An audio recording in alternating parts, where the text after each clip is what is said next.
Hello friends, good morning. നമ്മുടെ എല്ലാ TV സീരിയലിലേക്ക് എല്ലാവർക്കും സ്വാഗതം. അങ്ങനെ ശരണ്യയുടെ കാര്യങ്ങളൊക്കെ ശരണ്യയുടെ അമ്മയെ പറഞ്ഞ് ഏൽപ്പിച്ചിട്ട് നമ്മുടെ അലീനെ ഫോൺ കട്ട് ചെയ്യുക. ഞാൻ പിന്നെ വിളിച്ചോളാം എന്ന് പറയട്ടോ അമ്മേ. ശരി, ഓക്കെ, വെക്കുവാണേ. അങ്ങനെ അതും പറഞ്ഞ് ഫോൺ വെച്ച് കഴിഞ്ഞപ്പോൾ ശരണ്യ ചേച്ചി വെച്ചോ, ഇച്ചിരി പണിയുണ്ട്, കുറച്ച് കഴിയുമ്പോൾ വിളിക്കാമെന്നാണ് പറഞ്ഞതെന്ന കാര്യം അമ്മ പറയുക. അപ്പോൾ എന്നോട് ചേച്ചി പറഞ്ഞില്ലല്ലോ, അതിനവിടെ കുറേ ജോലികളില്ലേ, അത് വിളിക്കാമെന്ന് പറഞ്ഞാൽ വിളിക്കുമല്ലോ, പിന്നെ എന്നാണെന്ന് അമ്മ ചോദിക്കാം. എനിക്ക് ഇനിയും പറയാനുണ്ടായിരുന്നെന്ന് ശരണ്യ. ഇനി എന്നതാ പറയാനുള്ളത്? അപ്പം ഞാനെല്ലാം പറഞ്ഞില്ല എന്നും. അപ്പോൾ ഇനി വിളിക്കുമ്പോൾ പറയാൻ പറഞ്ഞു അമ്മ. എന്ന് പറഞ്ഞ് നിൽക്കുമ്പോൾ ദേ പരീക്ഷയാണ് കേട്ടോ എന്നും പറഞ്ഞുകൊണ്ട് ശരണ്യ എന്നിട്ട് അവിടെ ഇങ്ങനെ ബുക്കും പിടിച്ചിങ്ങനെ നിൽക്കുകയാണ്. ഒരു സങ്കടമൊക്കെ ഉണ്ട് മുഖത്ത്. അപ്പോൾ അതെല്ലാം കഴിഞ്ഞതിന് ശേഷം പിന്നെ നമ്മുടെ ബാലേട്ടൻ പോവുകയാണ് സ്റ്റാൻലിയെ കാണാൻ. സ്റ്റാൻലി പറഞ്ഞ ഒരു ഹോട്ടലിലേക്ക്. അങ്ങനെ ഹോട്ടലിൽ ചെന്നു. സെക്യൂരിറ്റി അദ്ദേഹത്തിൻ്റെ അടുത്ത് വന്നു. അപ്പം നമ്മുടെ ബാലേട്ടനാണെങ്കിൽ സെക്യൂരിറ്റിയുടെ കയ്യിലേക്ക് കീ കൊടുക്കാനൊക്കെ ആയിട്ട് തുടങ്ങുന്നു. പിന്നെ സ്റ്റാൻലിയെ വിളിച്ചു. ഞാനിവിടെ ഹോട്ടലിൻ്റെ ഫ്രണ്ടിലുണ്ട് എന്ന് പറഞ്ഞു. അപ്പോൾ ഓക്കെ മിസ്റ്റർ ബാലേന്ദ്രൻ, ഞാൻ റിസപ്ഷനിൽ ഇൻഫോം ചെയ്തിട്ടുണ്ട്, ഓക്കെ എന്നൊക്കെ പറഞ്ഞുകൊണ്ട് ഇങ്ങനെ വന്നിട്ട് ഫോൺ കട്ട് ചെയ്തു. അത് കഴിഞ്ഞ് നമ്മുടെ ബാലേട്ടൻ അവിടുന്ന് കീ കൊടുത്തു, അകത്തേക്ക് കയറി പോരുന്നു. സ്റ്റാൻലി ആണെന്നുണ്ടെങ്കിൽ അവിടെ വെയിറ്റിങ്ങിലാണ്. തൊട്ടടുത്ത നിമിഷം നമ്മുടെ ബാലേട്ടൻ സ്റ്റാൻലിയുടെ റൂമിലേക്ക് ചെന്നു. സ്റ്റാൻലിയുടെ കോളിംഗ് ബെൽ അടിച്ചപ്പോൾ സ്റ്റാൻലി വന്ന് വാതിൽ തുറന്നു, അകത്തേക്ക് ക്ഷണിക്കുന്നു. അങ്ങനെ ബാലേട്ടൻ അകത്തേക്ക് ചെല്ലുവാണ്. അപ്പോൾ ബാലേട്ടൻ അകത്തേക്ക് ചെന്ന് കഴിഞ്ഞപ്പോഴത്തേക്കും കുടിക്കാൻ എന്താ വേണ്ടത്, അങ്ങനെ ചെറിയത് എന്തെങ്കിലും വേണോ എന്നൊക്കെ ഇങ്ങനെ ചോദിക്കുക. അപ്പോൾ അതൊന്നും വേണ്ടാന്ന് പറഞ്ഞു. അപ്പോൾ സ്റ്റാൻലിയുടെ തീരുമാനങ്ങൾ എന്തൊക്കെയാണെന്ന് ചോദിച്ചു. എപ്പോഴാണ് എത്തിയേ എന്നൊക്കെ ചോദിച്ചു. അപ്പോൾ ഞാനൊരു 10 മണിയോടുകൂടി വന്നു, കുഴപ്പമില്ലായിരുന്നു എന്നൊക്കെ ഇങ്ങനെ പറയാം. അപ്പോൾ കൊളത്തുപുഴയിൽ നിന്ന് രാവിലെ തന്നെ തിരിച്ചോ എന്നൊക്കെ ബാലേട്ടൻ ചോദിക്കുമ്പം തിരിച്ചെന്നും പറഞ്ഞു. എനിക്ക് തിരിച്ചു പോകേണ്ട സമയം കൂടി കിട്ടണമല്ലോ എന്ന് പറയും അദ്ദേഹം. അതെ അതെ, താങ്കൾ കാണണമെന്ന് പറഞ്ഞു, ഞാനിവിടെ വന്നു. ഇനി എന്താണ്? അപ്പോൾ താങ്കൾ കുളത്തൂർ പുഴയിൽ എൻ്റെ വീട്ടിൽ വന്നു, ഒരു ബോംബ് ഇട്ട് പോയതുപോലെ താങ്കൾ അങ്ങ് പോയി കഴിഞ്ഞു എന്ന് അദ്ദേഹം പറയാം. എനിക്കൊരു മകളുണ്ടെന്നും അവൾ ജീവിച്ചിരിപ്പുണ്ടെന്നും താങ്കൾ എന്നോട് പറഞ്ഞു. അപ്പോൾ ബാലേട്ടൻ ഇങ്ങനെ ഇരുന്ന് ചിരിക്കുക കേട്ടോ. അവളെ പ്രസവിച്ചത് വൈജയന്തി ആണെന്നും താങ്കൾ പറഞ്ഞു. അപ്പോഴും ബാലേട്ടൻ്റെ ഇരുന്ന് ഇങ്ങനെ ചിരിക്കുക. അവൾ ഒരനാഥാലയത്തിലാണ് വളർന്നതെന്നും ഇപ്പോൾ നിങ്ങളുടെ വീട്ടിൽ സെർവൻ്റ് ആണെന്നും വൈജയന്തിക്ക് അവളെപ്പറ്റി യാതൊന്നും അറിയില്ല എന്നും നിങ്ങൾ പറഞ്ഞു. എന്തൊക്കെയാണ് എന്നോട് പറഞ്ഞതെന്ന് ഓർമ്മയുണ്ടല്ലോ അല്ലേ എന്ന് അദ്ദേഹം ചോദിക്കുമ്പോൾ എനിക്ക് ഓർമ്മക്കുറവൊന്നും ഇല്ല എന്ന് പറഞ്ഞു ബാലേട്ടൻ. ഇതെല്ലാം ഞാൻ നിങ്ങളോട് പറഞ്ഞ കാര്യം തന്നെയാണെന്ന് പറഞ്ഞു. പിന്നെ ഒരു കാര്യം കൂടി ഞാൻ പറഞ്ഞിരുന്നു, അവൾ എൻ്റെ വീട്ടിൽ ജോലി മതിയാക്കി പോവുകയാണെന്ന്. അപ്പോൾ ഇതെല്ലാം സത്യമാണോ അല്ലയോ എന്ന് തെളിയിക്കാനുള്ള രേഖകളും സാക്ഷികളും ഇല്ല എന്നും താങ്കൾ എന്നോട് പറഞ്ഞായിരുന്നു. അല്ലെങ്കിലും അലീന നിങ്ങളുടെ വീട്ടിൽ എത്തിപ്പെട്ടതിന് ഒരു കാരണം ഉണ്ടാകുമല്ലോ അല്ലേ? നിങ്ങൾക്ക് മാത്രം എങ്ങനെ അലീനയെ തിരിച്ചറിയാൻ സാധിച്ചു എന്ന് ഇയാൾ ചോദിക്കുക. വൈജയന്തി ഉൾപ്പെടെ മറ്റുള്ളവർക്ക് എന്തുകൊണ്ട് തിരിച്ചറിയാൻ കഴിയാതെ പോയെന്നും ചോദിച്ചു. അതിന് കാരണങ്ങളും ഉണ്ടാകണമല്ലോ. അതെല്ലാം ഞാൻ വിശദമായിട്ട് തന്നെ നിങ്ങളോട് പറയാം. അതിനു മുൻപ് എനിക്കും ചില കാര്യങ്ങൾ അറിയാനുണ്ടെന്ന് ബാലേട്ടൻ സ്റ്റാൻലിയോട് പറയാം. സ്റ്റാൻലി അന്നേരം ഭയങ്കര ഒരു ഗൗരവത്തിൽ ഇങ്ങനെ ഇരിക്കുന്നു. ബാലേട്ടൻ എന്തോ നുണ പറഞ്ഞതാണെന്നുള്ളൊരു രീതിയിൽ. വൈജയന്തിയുമായിട്ട് പിരിയുന്ന കാലത്ത് നിങ്ങൾക്ക് കുളത്തൂർ പുഴയിൽ വീടും എസ്റ്റേറ്റും ഒക്കെ ഉണ്ടായിരുന്നോ എന്ന് അദ്ദേഹം ചോദിക്കുക. നിങ്ങളുടെ വീട് പുനലൂരായിരുന്നില്ലേ എന്ന് ചോദിച്ചു. അപ്പോൾ അതെ, അവിടെ തന്നെയായിരുന്നു. ആർമിയിൽ നിന്ന് വിരമിച്ചതിന് ശേഷമാണ് ഞാൻ ആ വീടും തോട്ടവും വാങ്ങിയതെന്ന് ഈ സ്റ്റാൻലി പറയുവാണ്. അപ്പോൾ പുനലൂരും അതുപോലെ പാലായും തമ്മിൽ അങ്ങേയറ്റം 3 മണിക്കൂറിൻ്റെ ഒരു ദൂരം മാത്രമേ ഉള്ളൂ. 23 വർഷം മുൻപും അത്രയും ദൂരമൊക്കെ തന്നെ ഉണ്ടായിരുന്നുള്ളൂ. എന്നിട്ടും കൊല്ലപ്പള്ളിക്കാരന്ന് കടത്തിക്കൊണ്ടുപോയ വൈജയെ പാലായിൽ പോയി അന്വേഷിച്ച് കണ്ടുപിടിക്കാൻ താങ്കൾക്ക് കഴിഞ്ഞില്ല എന്ന് പറഞ്ഞാൽ വിശ്വസിക്കാൻ കുറച്ച് ബുദ്ധിമുട്ടുണ്ട് എന്ന് ബാലേട്ടൻ സ്റ്റാൻലിയോട് പറയുക. അന്വേഷിച്ചില്ല എന്ന് ഞാൻ പറഞ്ഞു ഇല്ലല്ലോ. പാലായിൽ കൊല്ലപ്പള്ളി വീട്ടിൽ 2 തവണ ഞാൻ വന്നതാണെന്നും വൈജയന്തിയെ അവരുടെ ഏതൊരു ബന്ധു വീട്ടിൽ ഒളിവിൽ പാർപ്പിച്ചിരിക്കുകയായിരുന്നു എന്ന കാര്യം സ്റ്റാൻലി പറയാം. ആദ്യ തവണ തിരക്കി ചെന്നപ്പോൾ അറിയില്ല എന്നും പറഞ്ഞ് കൈമലർത്തി അവരെന്നെ തിരിച്ചയച്ചു. വീണ്ടും ഒരിക്കൽ കൂടി തിരിച്ചു ചെന്നപ്പോൾ ഭീഷണിപ്പെടുത്തിയും അപമാനിച്ചും തിരിച്ചയച്ചു എന്നും പറഞ്ഞപ്പോൾ ബാലേട്ടൻ ഇങ്ങനെ നോക്കുക കേട്ടോ സ്റ്റാൻലിയെ. അപ്പോൾ താങ്കൾ ബൈക്ക് ആക്സിഡന്റിൽപ്പെട്ട് കുറേ നാൾ ഹോസ്പിറ്റലിലായിരുന്നു എന്ന് ഗംഗാധര മേനോൻ എന്നോട് പറഞ്ഞു എന്ന് ബാലേട്ടൻ പറയുമ്പം അത് വെറും ഒരു ആക്സിഡന്റ് ആയിരുന്നില്ല, വധശ്രമമായിരുന്നു എന്ന് സ്റ്റാൻലി അന്നേരം പറയാം. ബൈക്ക് ജീപ്പിലിടിപ്പിച്ച് എന്നെ കൊല്ലുകയായിരുന്നു അവരുടെ ഉദ്ദേശമെന്ന് സ്റ്റാൻലി പറയുക കേട്ടോ. പക്ഷെ കൊല്ലപ്പെട്ടത് അവർ ഉദ്ദേശിച്ചതുപോലെ ഞാനായിരുന്നില്ല എന്നു മാത്രം. ഞാൻ ഗുരുതരമായ പരിക്കുകളോടെ ഹോസ്പിറ്റലൈസ്ഡ് ആയെന്നും എൻ്റെ കസിൻ ജോർജ് മരിക്കുകയും ചെയ്തെന്ന കാര്യം പറയാം. ഞാൻ ഹോസ്പിറ്റലിൽ നിന്ന് പുറത്തു വരാൻ 3.5 മാസം എടുത്തു. വീട്ടിൽ 2 മാസത്തെ ട്രീറ്റ്മെൻറ്റും അതുപോലെ ഒക്കെ ആയിരുന്നെന്ന് പറഞ്ഞു. കൊലപാതക ശ്രമമായിരുന്നെങ്കിൽ കേസെടുക്കാമായിരുന്നില്ലേ എന്ന് ബാലേട്ടൻ ചോദിക്കുക കേട്ടോ. ഇങ്ങനെ കാര്യങ്ങൾക്കൊക്കെ ഒരു ക്ലാരിറ്റി വേണമല്ലോ. ഇതെല്ലാം കൃത്യമായി നമ്മുടെ ബാലേട്ടൻ ചോദിക്കുന്നു. ആ സമയത്ത് ഒരു പെഗ് ഒഴിച്ച് ബാലേട്ടൻ്റെ കയ്യിലേക്ക് സ്റ്റാൻലി കൊടുക്കും. അപ്പോൾ വേണ്ടാന്ന് പറഞ്ഞു, ആവശ്യമില്ല എന്നും. പോലീസ് കേസും കാര്യങ്ങളൊക്കെ ഉണ്ടായിരുന്നു, പക്ഷേ അവർക്കെതിരെ തെളിവൊന്നും ഉണ്ടായിരുന്നില്ല. ഇടിച്ച ജീപ്പിൻ്റെ പൊടി പോലും പിന്നെ കണ്ടു കിട്ടിയില്ല എന്നും പറയുവാണ്. തെളിവുകളെല്ലാം മായ്ച്ചു കളയാനുള്ള ഒരു സമയം അവർക്ക് കിട്ടുകയും ചെയ്തു. ഞാനും ജോർജുമായിരുന്നു ദൃക്സാക്ഷികൾ. ജോർജ് ഓൺ ദ സ്പോട്ടിൽ തന്നെ പോയി. ഞാൻ ഹോസ്പിറ്റലിൽ കോമയിലും ആയി പോയെന്നും ഇദ്ദേഹം പറയുക. 3 മാസത്തിനുള്ളിൽ അവരെല്ലാം ക്ലിയർ ചെയ്യുകയായിരുന്നു എന്ന കാര്യവും സ്റ്റാൻലി ബാലേട്ടനോട് പറഞ്ഞു. അപ്പോൾ ഇതൊക്കെ കേട്ട് നമ്മുടെ ബാലേട്ടൻ അവിടെ അങ്ങനെ ഇരിക്കുവാണ്. ആരാണ് ആ ആക്സിഡൻറ്റിൻ്റെ പിറകിൽ പ്രവർത്തിച്ചതെന്ന് കൃത്യമായിട്ട് അറിയാവോ എന്ന് ബാലേട്ടൻ ചോദിക്കുമ്പം ശിവശങ്കര മേനോനും രാജീവ് മേനോനും ആണെന്നും അവർക്ക് വേണ്ടതെല്ലാം ശരിയാക്കി കൊടുത്തത് കുഞ്ഞിരാമ മേനോനായിരുന്നു എന്ന കാര്യവും പറയാം. അവർ നേരിട്ട് നടത്തിയതാണോ ഈ ജീപ്പിൻ്റെ പിന്നിൽ, അവർ പണം കൊടുത്ത് ചെയ്യിച്ചതാണെന്നും അന്ന് ഇന്നത്തേക്കാൾ ശക്തമാണ് വാടക കൊലയാളി സംഘങ്ങൾ എന്ന കാര്യമൊക്കെ സ്റ്റാൻലി ഇങ്ങനെ ബാലേട്ടനോട് പറയും കേട്ടോ. എന്നാലും ഒരു തെളിവും അവശേഷിപ്പിക്കാതെ എങ്ങനെ നടപ്പിലാക്കി? അപ്പം രാത്രിയിലായിരുന്നു സംഭവം. പുനരൂരിൽ നിന്നും പത്തനാപുരത്തേക്ക് ബൈക്ക് ഓടിച്ചു പോരുകയായിരുന്നു. ഒരു ജീപ്പ് റോങ് സൈഡിലൂടെ പാഞ്ഞു കയറി വന്ന് ഇടിച്ച് തെറിപ്പിക്കുകയായിരുന്നു. കൊല്ലണമെന്നുള്ള ഒരു ഉദ്ദേശത്തോടു കൂടി തന്നെയായിരുന്നു അത് ചെയ്തത്. ഹെഡ്ലൈറ്റുകൾക്ക് പിറകെ നമ്മുടെ കണ്ണടപ്പിക്കുന്ന 2 എക്സ്ട്രാ ബൾബും ഉണ്ടായിരുന്നു. പക്ഷെ ഞാനിതൊക്കെ പോലീസിനോട് മൊഴി കൊടുക്കുമ്പോൾ 3 മാസം കഴിഞ്ഞിരുന്നു എന്ന് സ്റ്റാൻലി ബാലേട്ടനോട് പറയാം. പിന്നെ 23 വർഷങ്ങൾക്ക് മുൻപ് CCTV ക്യാമറകൾ വളരെ കുറവായിരുന്നു. ഇടിച്ച ജീപ്പ് അഴിച്ച് ആക്രി പാർട്സുകളാക്കി ആക്രിക്ക് വിറ്റു എന്നാണ് പിന്നീട് അറിയാൻ കഴിഞ്ഞതെന്ന് പറഞ്ഞു. അപ്പോൾ അതിനുശേഷം അന്വേഷണമൊന്നും ആരും നടത്തിയില്ലേ? ഹോസ്പിറ്റലിൽ നിന്ന് വന്നതിന് ശേഷമൊന്നും. ആ സമയം ഞാൻ പിന്നീട് അതിൻ്റെ പിറകെ പോയില്ല. ഫലമില്ലെന്ന് ബോധ്യപ്പെട്ടു. 1 വർഷം കഴിഞ്ഞപ്പോൾ എൻ്റെ അനുജൻ ആൽബി പറഞ്ഞാണ് ഞാൻ അറിഞ്ഞത് വൈജയന്തിയുടെ മാരേജ് കഴിഞ്ഞു എന്നുള്ളത്. വിവാഹ ഫോട്ടോയും വാർത്തയും ന്യൂസ് പേപ്പറിൽ കണ്ടു എന്ന്. അപ്പോൾ ബാലേട്ടൻ ഇങ്ങനെ നോക്കുക കേട്ടോ. അങ്ങനെ എൻ്റെ മനസ്സിൽ അതിനു മുന്നേ അപ്പോൾ ആ ചാപ്റ്റർ ക്ലോസ് ആയി കഴിഞ്ഞിരുന്നു. എന്നാലും ഒരു പുരുഷൻ എന്നുള്ളൊരു നിലയ്ക്ക് വീറും വാശിയും പകയൊക്കെ മനസ്സിൽ കാണേണ്ടതല്ലേ എന്ന് ബാലേട്ടൻ ചോദിക്കാം. താങ്കളൊന്നുമില്ലെങ്കിൽ ഒരു പട്ടാളക്കാരനല്ലേ, ഒരു റിവഞ്ചൊക്കെ വേണമെന്ന് തോന്നിയില്ലേ എന്ന് ചോദിച്ചു. അതിലൊക്കെ എന്താ അർത്ഥമാണുള്ളത് മിസ്റ്റർ മേനോൻ? ആ ഫാമിലിക്ക് ഞാൻ സ്വീകാര്യനല്ലായിരുന്നു. കാരണം ലളിതം. 2 മതങ്ങൾ, 2 സംസ്കാരങ്ങൾ, അതൊക്കെ കുറേ മാറി. പിന്നെ ചില കാരണവന്മാർക്ക് വാശിയും വൈരാഗ്യവും അത് വളരെ കൂടുതലായിരുന്നല്ലോ. എൻ്റെ അപ്പച്ചനും അങ്ങനെ ഒരാൾ തന്നെ ആയിരുന്നു. ദുരഭിമാന കൊലകൾ ഇപ്പോഴും നടക്കുന്നില്ലേ എന്ന് സ്റ്റാൻലി ചോദിക്കാം. ഞാൻ റിവഞ്ച് ചെയ്യണമെങ്കിൽ സിനിമയിലെ പ്രതിനായകനെ പോലെ തോക്കും ഗ്രനേഡും അല്ലെങ്കിൽ ബോംബും ഒക്കെ ആയിട്ട് ഇറങ്ങണം. അതൊക്കെ നടക്കുന്ന കാര്യമാണോ എന്ന് ചോദിച്ചപ്പോൾ ബാലേട്ടൻ ഇങ്ങനെ ചിരിക്കുക കേട്ടോ. സ്റ്റാൻലിയും ചിരിച്ചു. ഞാൻ ആരോടൊക്കെ പ്രതികാരണം ചെയ്യണം?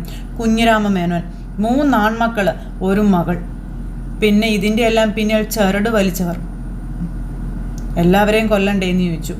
ഒരുപക്ഷെ താങ്കളും ആ ലിസ്റ്റിൽ പെട്ടുപോയേക്കും അല്ലേ എന്നൊക്കെ ഇങ്ങനെ അദ്ദേഹം ചോദിക്കും കേട്ടോ. അപ്പം അത് കേട്ടപ്പം ബാലേട്ടൻ ഒന്ന് ശരിക്കും ഇരുന്ന് അങ്ങ് തലയാട്ടി ചിരിച്ചു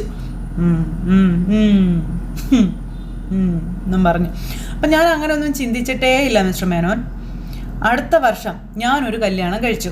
ചരിത്രപരമായ എൻ്റെ കടമകൾ നിർവഹിച്ചു. ദാറ്റ്സ് ഓൾ, അത്രേ ഉള്ളൂ എന്നും അദ്ദേഹം പറയാം.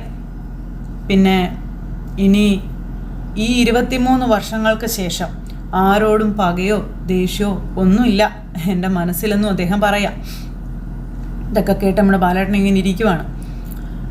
മനുഷ്യൻ ജീവിതത്തിൽ എന്തെല്ലാം വേഷങ്ങൾ കെട്ടേണ്ടതായിട്ട് വരുന്നു, അതുപോലൊരു വേഷം. മിസ്റ്റർ മേനോൻ, ഒരു ചായ പറയട്ടെ എന്ന് അദ്ദേഹം ചോദിക്കും കേട്ടോ. അപ്പോഴും ബാലേട്ടനൊന്നും മിണ്ടിയില്ല. പറയാം എന്ന് അദ്ദേഹം പറഞ്ഞു. തൊട്ടടുത്ത നിമിഷം ഒരു ചായ പറഞ്ഞു. കുറച്ച് കഴിഞ്ഞപ്പോഴത്തേക്കും നമ്മുടെ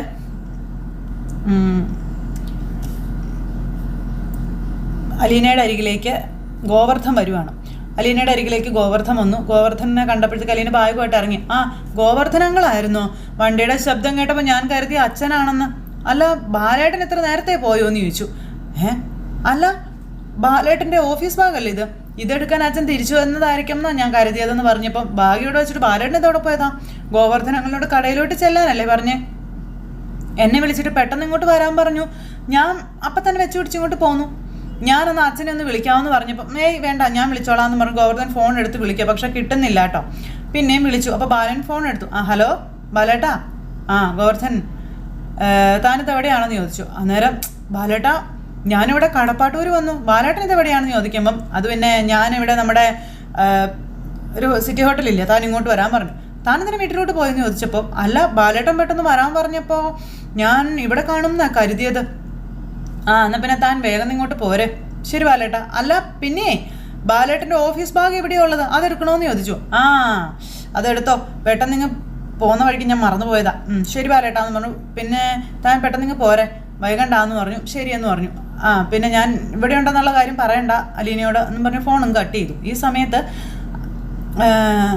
അച്ഛൻ എവിടെയാണെന്ന് ചോദിച്ചു. അച്ഛൻ പുറത്ത് ഹോട്ടലിലാണെന്ന് പറഞ്ഞു. ഹോട്ടലിലോ? ഏത് ഹോട്ടലിൽ?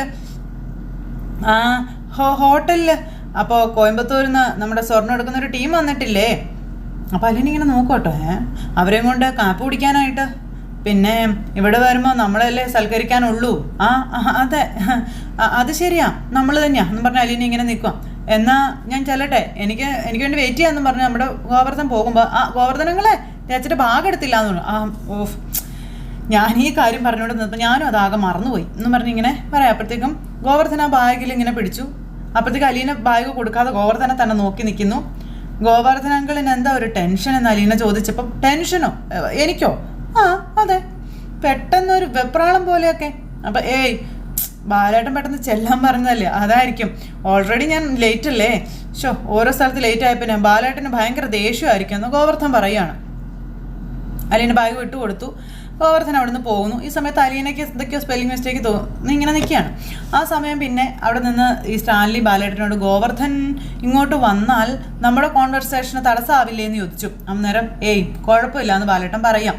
ഗോവർദ്ധൻ എൻ്റെ ബ്രദർ ഇൻ ലോ ആണെന്നും അയാൾക്കിപ്പോൾ മിസ്റ്റർ സ്റ്റാൻലി ജോസഫ് ആരാണെന്ന് അറിയാം, അലീന ആരാണെന്നും അറിയാമെന്ന് പറഞ്ഞു. അപ്പോൾ ഓക്കെ എന്നും പറഞ്ഞിങ്ങനെ നിൽക്കുക കേട്ടോ. അല്ല അലീനയുടെ ഡീറ്റെയിൽസ് ഒന്നും താങ്കൾ ഇതുവരെ എന്നോട് പറഞ്ഞിട്ടില്ല എന്ന് അദ്ദേഹം ബാലേട്ടനോട് പറയുമ്പോൾ പറയാം, എല്ലാം പറയാമെന്ന് പറഞ്ഞു. ആ സമയം വൈജ നെയ്യാറ്റിൻകരയിലെ ഒരു സ്വകാര്യ ആശുപത്രിയിലാണ് അലീനയെ പ്രസവിച്ചതെന്നും ഹോസ്പിറ്റൽ അതോറിറ്റി ആയിട്ട് ആലോചിച്ച് റീപ്ലാന്റഡ് ആയിട്ടുള്ള ഒരു ഡെലിവറി എന്ന് വേണം അതിനെ പറയാനെന്നൊക്കെ ബാലേട്ടൻ ഇങ്ങനെ പറയുക. അങ്ങനെ A to Z കാര്യങ്ങൾ പറയുന്നു. കുഞ്ഞു പ്രസവത്തിൽ മരിച്ചു പോയെന്നാണ് വൈജയന്തിയോട് പറഞ്ഞിരിക്കുന്നതെന്നും വൈജയന്തി അങ്ങനെയാണ് വിചാരിച്ചിരിക്കുന്നതെന്നും പറയുവാണ്. കോംപ്ലിക്കേറ്റഡ് ഡെലിവറി ആയിരുന്നത് കൊണ്ട് വൈജയ്ക്കോ മറ്റുള്ളവർക്കോ സംശയങ്ങളോ കാര്യങ്ങളൊന്നും തോന്നിയില്ല. എല്ലാം അങ്ങനെയൊക്കെ പറഞ്ഞ് വിശ്വസിപ്പിച്ചു. പിന്നെ ഡോക്ടർക്ക് കാശ് കൊടുത്താൽ അതൊക്കെ ഏത് കാലത്ത് നടക്കുന്ന കാര്യങ്ങളാണെന്ന് സ്റ്റാൻലി അന്നേരം പറയുകയാണ്. അതെ, കുഞ്ഞിരാമ മേനോനും അയാളുടെ ഭാര്യ സഹോദരൻ സങ്ങുണ്ണി മേനോനും ചേർന്ന് കുഞ്ഞിനെ കൊണ്ടുപോയി കഴക്കൂട്ടത്തുള്ള ഒരു സ്നേഹനികേതനം എന്നൊരു ഓർഫണേജിൽ ഏൽപ്പിച്ചു എന്നുള്ള കാര്യം പറയുക. ഇതൊക്കെ കേട്ട് കണ്ണു തള്ളിപ്പിടിച്ചിരിക്കുക സ്റ്റാൻലി. ഗംഗാധര മേനോനും അതിൽ മനസ്സലിവുണ്ടായിരുന്നു എന്നാണ് എനിക്ക് കിട്ടിയ ഒരു വിവരം. ഈ ശങ്കുണ്ണി മേനോൻ തിരുവനന്തപുരത്തെ ശാസ്തമംഗലത്ത് താമസിച്ചിരുന്ന ആളല്ലേ എന്ന് സ്റ്റാൻലി ചോദിക്കുക. വൈജയന്തി ശങ്കുണ്ണി മേനോനെ പറ്റി എപ്പോഴൊക്കെ എന്നോട് പറഞ്ഞിട്ടുണ്ടെന്ന കാര്യം പറയുമ്പം ആളത് തന്നെയാ. പിന്നെ ബ്രിജിത്താമ്മ എന്നുള്ളൊരു സ്ത്രീയാണ് ഈ സ്നേഹനികേതനം എന്ന ഓർഫണേജ് നടത്തിയിരുന്നതും. ഏതാണ്ട് ഒരു 22.5 വർഷക്കാലം അലീന അവിടുത്തെ അന്തേവാസി ആയിരുന്നു എന്ന് അദ്ദേഹം പറയാട്ടോ. ഈ ബ്രിജിത്താമ്മ കരൾ രോഗം വന്ന് മരണത്തിന് കീഴടങ്ങേണ്ട ഒരു ഘട്ടം വന്നപ്പോൾ ഓർഫണേജിലുണ്ടായിരുന്ന മറ്റു ആൾക്കാരെ എല്ലാം മറ്റുള്ള അനാഥാലയങ്ങളിലേക്ക് മാറ്റി. അലീന എന്ത് ചെയ്യണമെന്ന് ചോദിക്കാൻ വേണ്ടി ബ്രിജിത്താമ്മ കൊല്ലപ്പള്ളിയിലേക്ക് വന്നിരുന്നു എന്ന കാര്യം പറയാം. ആ സമയത്ത്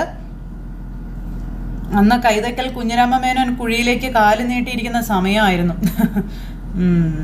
മൂപ്പര് സ്നേഹനികേതനത്തിൽ പോയി അലീനയെ കണ്ടു. കാലൊടിഞ്ഞ് കിടക്കുന്ന ഭാര്യയെ ശുശ്രൂഷിക്കാൻ വേണ്ടി അലീനയെ കൈതക്കലേക്ക് കൊണ്ടുപോകാമെന്ന് മൂപ്പര് ബ്രിജിത്താമ്മയോട് സമ്മതിച്ചു.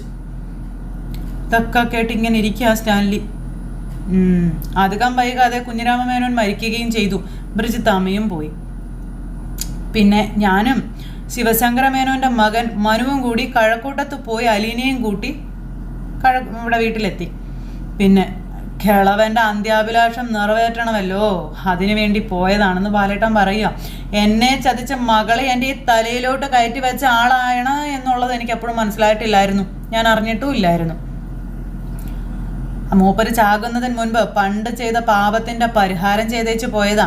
മകളുടെ രഹസ്യപുത്രിയെ തറവാട്ടിലേക്ക് കൊണ്ടുപോയി നിർത്തി വേലക്കാരിയായിട്ട് വാഴിക്കുക എന്നുള്ളത് നല്ല കാഞ്ഞ ബുദ്ധിയാ അല്ലേ എന്നൊക്കെ ബാലേട്ടൻ സ്റ്റാലിയോട് ചോദിക്കാം.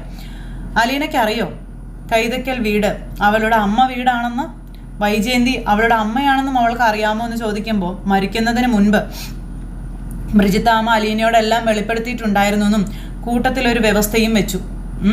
ആ വീട്ടിൽ പോയി നിനക്ക് താമസിക്കാം, ജോലിയും ചെയ്യാം, ബന്ധുക്കളെയൊക്കെ കാണാം, കൂടപ്പറപ്പുകളോട് നിനക്ക് സംസാരിക്കാം. പക്ഷേ അമ്മയുടെ അരികിൽ ചെന്ന് നിൽക്കാനും കഴിയും. നീ ആരാണെന്ന് അവരാരും ഒരിക്കലും അറിയാൻ പാടില്ല എന്ന് വാക്ക് തരണമെന്ന്. അങ്ങനെ അവൾ ആ വാക്ക് അക്ഷരം പ്രതി അനുസരിച്ചു. ആരോടും അവൾ പറഞ്ഞില്ല അവൾ ആരാണെന്ന്. പിന്നെ എങ്ങനെ താങ്കൾ ആ രഹസ്യം അറിഞ്ഞു? അപ്പോൾ എനിക്ക് അലീനയുടെ പെരുമാറ്റത്തിൽ പലപ്പോഴും സംശയം തോന്നി. അവളുടെ ഫോൺ കോളുകൾ ഞാൻ റെക്കോർഡ് ചെയ്തെന്നും പിന്നീട് അങ്ങ് സംഭവിച്ച കാര്യങ്ങൾ ബാലേട്ടൻ സ്റ്റാൻലിയോട് പറയുക. എന്നിട്ടും വിശ്വാസം വരാതെ ഞാൻ നീലഗിരിക്ക് പോയി. അവിടെ റിട്ടയർമെൻ്റായി ആസ്വദിച്ച് ജീവിക്കുന്ന ഗംഗാധര മേനോനെ കണ്ട് ഒരൊറ്റ ചോദ്യമേ ഞാൻ ചോദിച്ചുള്ളൂ. നിങ്ങളുടെ അനുജത്തി എന്നെ കല്യാണം കഴിക്കുന്നതിന് മുൻപ് ഒരു കുഞ്ഞിനെ പ്രസവിച്ചിട്ടുണ്ടോ എന്ന്. ആ ഒരൊറ്റ ചോദ്യത്തിൽ ഗംഗാധര മേനോൻ അടിയറവ് പറഞ്ഞു എന്ന കാര്യം ബാലേട്ടൻ പറയാം. അതൊക്കെ കേട്ട് സ്റ്റാൻലി ഇങ്ങനെ മിണ്ടാതിരിക്കും കേട്ടോ. പക്ഷെ അതോടൊപ്പം ഞാനും ആകെ തകർന്നു പോയി എന്ന് പറയാട്ടോ. വൈജയെ മോഹിച്ച് കല്യാണം കഴിച്ചവനാണ് ഞാൻ. അവൾ എന്നെ കൺമുന്നില ജനിച്ചതും വളർന്നതും പഠിച്ചതും എല്ലാം. സ്റ്റാൻലി ഇങ്ങനെ നോക്കിയിരിക്കുക. അവൾക്കൊരു ലവ് ലെറ്റർ കൊടുത്തത് അവൾ വീട്ടിൽ കാണിച്ചിട്ട് അവളുടെ അച്ഛൻ കുഞ്ഞിരാമ മേനോൻ എന്നെ വിളിച്ചു വരുത്തി കൈതയ്ക്കൽ മാളിക വീട്ടിൻ്റെ മുറ്റത്തിട്ട് എൻ്റെ ചകിടത്തടിച്ചിട്ടുണ്ട്. ഇതൊക്കെ കേട്ട് അന്തം വിട്ട് ഇങ്ങനെ ഇരിക്കുക പാവ സ്റ്റാൻലി കേട്ടോ. അന്ന് ഞാനെടുത്തൊരു തീരുമാനമായിരുന്നു, വൈജയന്തിയെ ഞാൻ തന്നെ കല്യാണം കഴിക്കുമെന്ന്. അങ്ങനെ കഴിഞ്ഞ കഥകളെല്ലാം നമ്മുടെ ബാലേട്ടൻ ഇദ്ദേഹത്തിനോട് പറയുക. പക്ഷേ ചതി പറ്റിയെന്ന് ഞാൻ പിന്നീട് അറിഞ്ഞത്. അവൾ എങ്ങനെയാണ്, ഏത് രൂപത്തിലാണ് എനിക്ക് കിട്ടിയതെന്ന് ഏറ്റവും നന്നായിട്ട് അറിയാവുന്ന മിസ്റ്റർ സ്റ്റാൻലി നിങ്ങൾക്കാണ്, താങ്കൾക്ക് മാത്രമാണ് എന്ന കാര്യം പറയുക. ഇത് കേട്ടപ്പോൾ സ്റ്റാൻലിയുടെ തൊലി ഉരിഞ്ഞ് സ്റ്റാൻലി ഇങ്ങനെ ഇരിക്കുവാണ്. ഒരക്ഷരം പോലും മിണ്ടാനില്ല. മിണ്ടാട്ടം മുട്ടി സ്റ്റാൻലി ഇങ്ങനെ നമ്മുടെ ബാലൻ്റെ മുന്നിൽ ഇങ്ങനെ ഇരിക്കുന്ന ആ ഒരു സിറ്റുവേഷൻ കാണിച്ച് ഇന്നത്തെ കഥ അവസാനിച്ചു. അപ്പോൾ എല്ലാവരും കാത്തിരുന്ന് കാണണം കേട്ടോ. എല്ലാവർക്കും നല്ലൊരു ദിവസം ആശംസിക്കുകയാണേ. എല്ലാവരുടെയും സപ്പോർട്ടിനും സ്നേഹത്തിനും ഒത്തിരി നന്ദി അറിയിക്കുന്നു. വീണ്ടും കാണുന്നത് വരെ എല്ലാവർക്കും നന്ദി. അതോടൊപ്പം നമ്മുടെ ചാനൽ ആദ്യമായിട്ട് കാണുന്നവരുണ്ടെങ്കിൽ ഒന്ന് സബ്സ്ക്രൈബ് ചെയ്യണം കേട്ടോ. തൊട്ടടുത്ത് കാണുന്ന ബെൽ ബട്ടൺ അമർത്തി കഴിഞ്ഞിട്ടുണ്ടെങ്കിൽ നമ്മുടെ വീഡിയോസ് എളുപ്പത്തിൽ കാണാൻ കഴിയുന്നതായിരിക്കും. നോട്ടിഫിക്കേഷനായിട്ട് നിങ്ങളുടെ ഫോണുകളിലേക്ക് എത്തുന്നതായിരിക്കും. അപ്പോൾ എല്ലാവർക്കും ടാറ്റാ.